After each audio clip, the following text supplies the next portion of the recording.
Yo, I usually avoid trailers at all costs. I'm fucking ducking and dodging them like an ex-girlfriend at a frat party. But finally, after fucking years of anticipation, they dropped a trailer for Welcome to Derry. That's right, the beloved and well-known Pennywise the Dancing Clown reboot that they made. You know, usually reboots suck, but I love this one just as much as I love the Tim Curry one.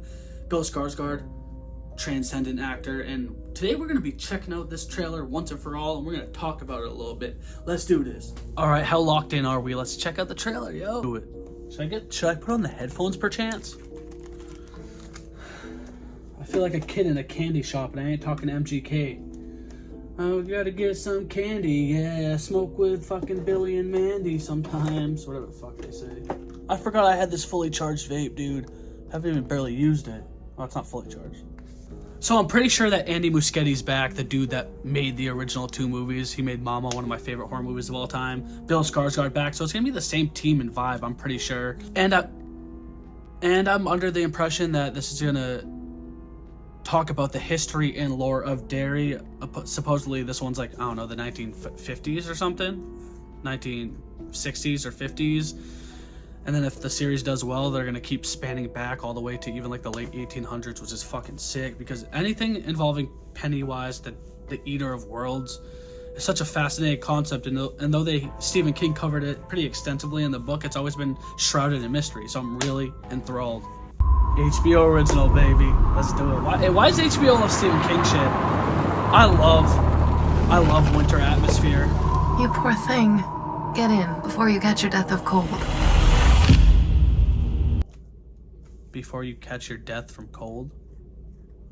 That's foreshadowing. No, but again, like, I love that dreary winter ambiance more so than I love fall aesthetic, and Stephen King captivates that well, so shit looks like it's locked in.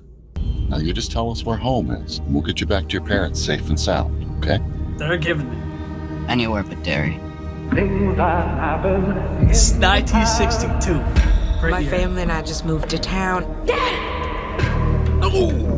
Hey, baby. Damn. It's 1962. Get over the racism. Today was 4 months. Little fun fact, I'm not trying to keep digressing or whatever, but Bert the Turtle says duck and cover. If you know much about the Stephen King lore and legend, the turtle is the yin-yang of the eater of worlds. It like represents positivity and light, and it's almost like the good versus evil nature. So little Easter egg. And they never even found a body. That means murder. This business with the missing kids. Do I need to be concerned?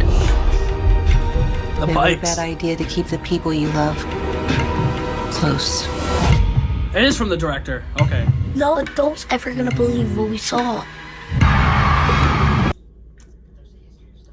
I love the Barons, dude. The Barons, like, even in the 90s one with like Tim Curry, just that was such a vibe. Like, I'd watch this movie and like, you think I'd be scared? It's like, I want to go down to the Barons and I wouldn't. find out. There's a history of stuff like this happening in Derry. Creepy boy. You kids keep your noses out of police business. I heard voices. In the pipes. Have you ever heard of something like that? He wants a fucking popcorn. He's back, bro.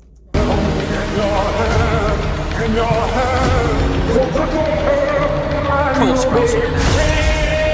There's something bad here in Derry.